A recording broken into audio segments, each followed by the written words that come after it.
Hello everyone, कैसे हैं आप सभी। मैं Ankur Dubey Unacademy MP exam इन 10 में आपका बहुत बहुत स्वागत करता हूं। सो दोस्त, अनअकैडमी ने आपके लिए एक चैनल बनाया हुआ है एमपी एग्जाम इन 10। इसमें 10 मिनट में आपके लिए पूरा का पूरा एक टॉपिक का रिवीजन करवा दिया जाता है। छोटे छोटे से जो एग्जाम लेवल के लिए बहुत इंपॉर्टेंट टॉपिक्स होते हैं, हम फटाफट उनका रिवीजन करवाते हैं केवल और केवल 10 मिनट में। क्लास स्टार्ट करने के पहले मैं अपना इंट्रोडक्शन देना चाहता हूं। डॉक्टर हरि सिंह गौर यूनिवर्सिटी से मैंने बीए एमए किया हुआ है। 2015 से मैं कंटिन्यूअसली टीचिंग कर रहा हूं। और दोस्त, इसके साथ साथ अगर एग्जाम के एक्सपीरियंस की बात करें तो दोस्त 2015 और 16 और 17 में मैंने यूपीएससी का मेंस दिया हुआ था और 2018 का मैंने पीएससी इंटरव्यू फेस किया हुआ है ना। और right now I am working in police department और इसके साथ साथ बहुत सारे स्टूडेंट्स को दोस्त मैं टीच कर चुका हूं और सिलेक्शंस दिलवा चुका हूं। दोस्त, अनअकैडमी इंडिया का लार्जेस्ट ई लर्निंग प्लेटफॉर्म है जहां पर आप 30+ कोर्सेज की प्रिपरेशन कर सकते हैं। अगर आपका गोल एमपीपीएससी है, यूपीएससी, बैंकिंग, एसएससी, नेट, तो 30+ ऐसे कोर्सेज हैं जिनकी प्रिपरेशन अनअकैडमी आपके लिए करवाता है इंडिया के टॉप एजुकेटर्स के थ्रू। इसके लिए आपको क्या करना होगा, अनअकैडमी का एक छोटा सा सब्सक्रिप्शन लेना होगा। दोस्त, छोटा सा इसलिए क्योंकि और अगर हम इसको कंपेयर करें किसी दूसरे इंस्टीट्यूशन के प्राइस से तो बहुत कम है। 2 साल के लिए केवल आपको 7,500 रुपए पे करने हैं और 1 साल के लिए केवल आपको 6300 रुपए पे करने हैं, जो कि एक डिस्काउंटेड प्राइस है। डिस्काउंट आपको कब मिलेगा, जब आप मेरा कोड ADYT यूज करोगे। जी हाँ, मेरा कोड है ADYT। जी, अगर आप यूज करते हो तो आपको तुरंत यहाँ पे 10% डिस्काउंट मिल जाएगा। लेट मत होइए दोस्त, जरूर सब्सक्राइब करिए। इसके पहले के दोस्त जो हमारी 7 क्लासेस हो चुकी हैं उनमें मैंने आपको पूरा ब्रह्मांड की उत्पत्ति बताया है ना, स्टार्स का फॉर्मेशन बताया है, आकाशगंगा क्या होती है, ये सारी चीजें हम देख चुके हैं, सोलर सिस्टम। अब हमें पढ़ना है दोस्त पृथ्वी की उत्पत्ति। तो दोस्त, पृथ्वी की उत्पत्ति कैसे हुई, ये चीज अभी तक बहुत विवादास्पद रही है जितने भी हमारे ज्योग्राफर्स रहे हैं। तो दोस्त, पृथ्वी की उत्पत्ति के संबंध में अलग अलग ज्योग्राफर्स ने अपनी अलग अलग परिकल्पनाएं या जिनको हम हाइपोथेसिस बोलते हैं, अलग अलग उन्होंने अपने विचार प्रस्तुत किए हैं। अगर हम बात कर रहे हैं अर्ली विचारधारा की, मतलब कि जो एंशियंट टाइम पे इसकी विचारधारा क्या चलती थी, तो जो ग्रीक और जो यूनानी इतिहासकार होते थे या दार्शनिक होते थे, फिलोसफर्स होते थे, उन्होंने क्या किया है, ज्योग्राफी में पृथ्वी की उत्पत्ति से लेकर बहुत सारी ऐसी अवधारणाएं उन्होंने प्रस्तुत की हैं जिनसे हमारे लिए पता चलता था कि पृथ्वी की उत्पत्ति कैसे हुई है। पर जो उनके उस समय का विश्लेषण था और आज के समय के विश्लेषण में काफी अंतर है। तो जैसे अगर हम बात करें अर्ली मतलब प्रारंभिक विचारधारा में, तो सबसे पहले नाम आता है थेल्स का। इन्होंने दोस्त ये बोला था कि जो पृथ्वी होती है वो जल से बनी हुई है, मतलब पानी से ही हर चीज की उत्पत्ति हुई है और एट लास्ट जाके पानी में ही सबको मिल जाना है। तो थेल्स ने ऐसा कहा था कि पानी से ही उत्पत्ति हुई है, जल से, और जल में मिल जाना है सबके लिए। इसके बाद हम बात करें हेरेक्टलीज की, तो दोस्त हेरेक्टलीज ने क्या कहा था कि अग्नि से उत्पत्ति हुई है। ठीक है, जितनी भी चीजें जगत में आपको देखने के लिए मिलती हैं सबकी उत्पत्ति अग्नि से हुई है। अग्नि में ही लास्ट में जाके सबको मिल जाना है, क्योंकि अग्नि से ही जल और पृथ्वी की उत्पत्ति हुई है। यह तत्व ज्वलंत और गतिशील है और संसार में सब कुछ भी स्थायी नहीं है। जिस तरह से थेल्स ने बोला पानी से उत्पत्ति हुई है, इसी तरीके से हेरेक्टलीज कहते हैं कि जो भी उत्पत्ति हुई है पृथ्वी की वो किससे हुई है, अग्नि से हुई है। अगर अब हम वर्तमान समय के बारे में बात करें तो दोस्त ये तो प्राचीन अवधारणा थी। वर्तमान समय में देखें तो 2 यहाँ पे आपको थ्योरीज मिलेंगी, एक अद्वैतवादी संकल्पना जिसको मोनेस्टिक थ्योरी बोलते हैं और एक होती है द्वैतवादी संकल्पना जिसको हम ड्यूलिस्टिक थ्योरी बोलते हैं। अब दोस्त हमें ये पढ़ना है कि कौन कौन से ऐसे ज्योग्राफर्स रहे हैं, कांट हो गया, लाप्लास हो गए, जिन्होंने किन अवधारणाओं का समर्थन किया है। तो हम सबसे पहले देखते हैं अद्वैतवादी संकल्पना।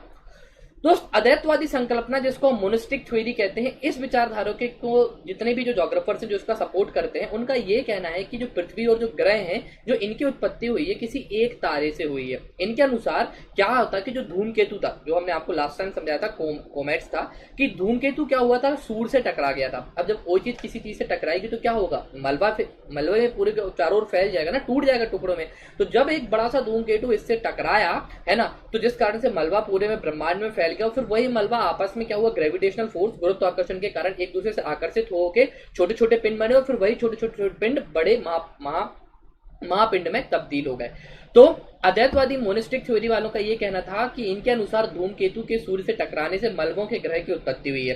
अद्वैतवादी विचारधारकों के समर्थकों में कांट और लाप्लास का सिद्धांत अधिक महत्वपूर्ण है। मतलब कि जो इस थ्योरी को मानते हैं अद्वैतवाद की थ्योरी को, उसमें सबसे प्रमुख नाम आता है कांट का और लाप्लास का। इन्होंने दोस्त क्या कहा है, इन्होंने एक अपनी थ्योरी दी है 2017 पीएससी में, डायरेक्ट ये पूछा गया था कांट और लाप्लास की थ्योरी।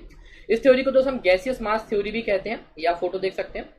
तो दोस्त इस थ्योरी का मेन प्रतिपादन जो जर्मन वैज्ञानिक दार्शनिक थे जिनका नाम था कांट, उन्होंने दी थी 1755 में। इन्होंने क्या किया था कि जो न्यूटन के गुरुत्वाकर्षण के आधार पर इन्होंने क्या कहते हैं इस थ्योरी को प्रस्तुत किया था। इन्होंने ये बोला था कि दोस्त ब्रह्मांड में जितने भी बहुत सारे कण, छोटे छोटे से कण उपस्थित है, जब बिग बैंग थ्योरी हुई थी है ना, तो ऐसा इनका कहना है कि ब्रह्मांड में बहुत छोटे छोटे से कण उपस्थित हैं। अब क्या हुआ दोस्त कि वो उस समय गतिहीन थे, कोई गति नहीं कर रहे थे, पर क्या हुआ कि जो छोटे छोटे से कण थे वो अट्रैक्ट कर रहे थे एक दूसरे को। तो दोस्त क्या हुआ कि गुरुत्वाकर्षण बल के कारण वो एक दूसरे से अट्रैक्ट हुए और अट्रैक्ट होने के साथ वो टकराने लगे। अब जब वो टकराएंगे एक दूसरे से, कोई दो चीज टकराएगी तो क्या होगी, गति उत्पन्न होगी। तो दोस्त एक दूसरे से टकराने से उनमें गति उत्पन्न हुई और धीरे धीरे वो छोटे छोटे पिंड आपस में मिलके बड़े पिंड और फिर मतलब कि कहें तो बहुत बड़े बड़े पिंडों में वो तब्दील हो गए। ठीक है, अब जब वो तब्दील हो गए तो एक पिंड दूसरे से टकराए, तीसरे टकराए, ऐसे अनगिनत अरबों खरबों पिंड थे, तो वो एक दूसरे से टकराते गए और दोस्तों उनमें क्या होगी, गति आती गई। गति मतलब कि दोस्तों वो घूमने लगे, घूर्णन होते लगे। फिर ऐसे ऐसे धीरे धीरे कर करके क्या हुआ कि इन्हीं पिंडों से बाद में क्या होता है, निहारिका की उत्पत्ति हो जाती है। निहारिका मतलब मैंने फर्स्ट या सेकंड क्लास में आपको बहुत अच्छे से समझाया कि 3 टाइप की निहारिकाएं होती हैं, जिनको हम नेबुलास बोलते हैं। इरेगुलर टाइप हो गया है ना, स्पाइरल टाइप हो गया, और एक और टाइप होता था। तो 3 टाइप की हमने पढ़ी हुई थी निहारिका। तो इन छोटे छोटे पिंडों से क्या हुआ दोस्त, निहारिका की उत्पत्ति हो गई। और बाद में तो जब निहारिका अत्याधिक घूर्णन गति के कारण ऊष्मा में वृद्धि हुई। अब दोस्त ये क्या है, छोटे छोटे से पिंड घूम रहे हैं, इस कारण से निहारिका बनी। पर दोस्त क्या कर रहे हैं, ये घूम रहे हैं। जैसे अगर आप खाली बाल्टी में पानी को भी घुमाओगे तो आप देखोगे उसके सेंटर में पूरा का पूरा फोर्स आ जाता है ना। तो क्या हुआ कि जो इनका सेंट्रीफ्यूगल फोर्स था ना, वो अभिकेंद्रीय बल से ज्यादा हो गया। मतलब कि जो इसका सेंट्रीफ्यूगल फोर्स था वो सेंट्रीपेटल फोर्स से ज्यादा हो गया। मतलब पूरा का पूरा वो क्या हुआ, सेंटर में आ गया।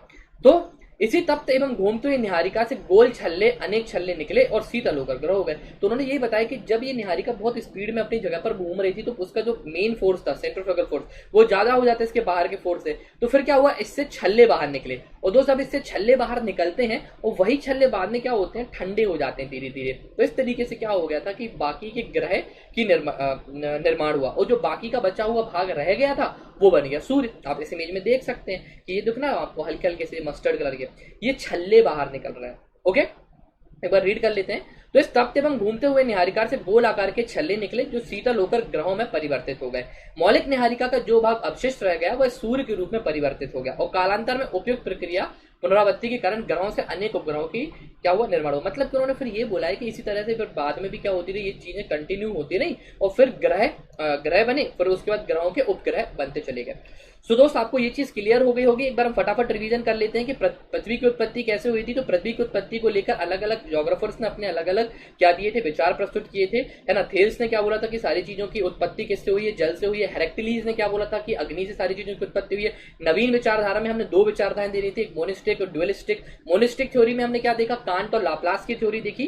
कांट और लाप्लास ने क्या कहा था कि ब्रह्मांड में आज से लगभग करोड़ों अरबों साल पहले तक सारे के सारे बहुत छोटे छोटे पिंड थे। वो छोटे छोटे पिंड आपस में गुरुत्वाकर्षण के कारण वो एक दूसरे से टकराने लगते हैं। उस समय वो गतिहीन थे, फिर जब वो एक दूसरे से टकराते हैं तो उनमें गति आ जाती है और फिर दोस्त वो छोटे छोटे से जो बिल्कुल माइन्यूट से पिंड थे वो बड़े पिंड और फिर महाविशाल पिंडों में तब्दील हो गए। और इन्हीं महाविशाल पिंडों को लाप्लास ने क्या कहा है, निहारिका कहा है। अब जब एक दूसरे से वो पिंड टकराए तो उनमें गति आती गई। अब जब उनमें गति आती गई तो एक समय बाद जब वो निहारिका का निर्माण होता है तो इतनी तेज गति आ जाती है दोस्त उनमें कि उनका जो है ना सेंट्रीफ्यूगल फोर्स होता है वो उनका सेंट्रीपेटल फोर्स से क्या हो जाता है, ज्यादा हो जाता है। और इस कारण से दोस्त क्या होता है कि जब एकदम से कंटिन्यू वो रोटेट हो रहे हैं ना अपनी जगह पे, तो इस कारण से छल्ले निकलना यहाँ पे शुरू हो जाते हैं। ठीक है, आपने देखा होगा कि जब हम लोग शादी वगैरह में जाते हैं तो एक वो मशीन से वो बनाते रहते हैं ना शक्कर के, तो वो छल्ले निकलते हैं ना। तो उसी तरह से उन्होंने इसी थ्योरी में भी उसी चीज को कॉपी किया है कि वो छल्ले निकलते हैं और उसी छल्लों से बाद में निर्माण किसका होता है, निहारिकाओं का निर्माण होना यहाँ से शुरू हो जाता है। तो दोस्त ये थी आज की क्लास। कल हम इसमें कुल और भी थ्योरीज पढ़ने वाले हैं, काफी डिटेल से ये क्लासेस चलेंगी दोस्त। प्लीज एक भी क्लास मिस मत करिएगा। अभी तक आपने चैनल को सब्सक्राइब नहीं किया तो please do subscribe Unacademy's MP exam इन 10 चैनल। शेयर करिए, क्लास को लाइक करिए दोस्त, और जितने भी वीडियोस आते हैं उन सभी को देखिए। और यदि आपको अनअकैडमी का सब्सक्रिप्शन लेना है तो प्लीज आप 1 साल या 2 साल का ही सब्सक्रिप्शन लीजिए, क्योंकि कोविड के कारण जो अनसर्टेनिटी बनी हुई है, एग्जाम्स काफी डिले हो रहे हैं। तो 2 साल के लिए आपको केवल 7,560 रुपए पे करने हैं, जो कि एक डिस्काउंटेड प्राइस है। डिस्काउंट आपको कब मिलेगा, 10% डिस्काउंट मिलेगा जब आप मेरा कोड ADYT यूज करोगे। तो प्लीज कोड यूज करिए, डिस्काउंट लीजिए और अनअकैडमी को सब्सक्राइब करिए। ठीक है, so thank you very much दोस्त, अपना बहुत बहुत ख्याल रखिएगा, है ना। Bye bye, take care.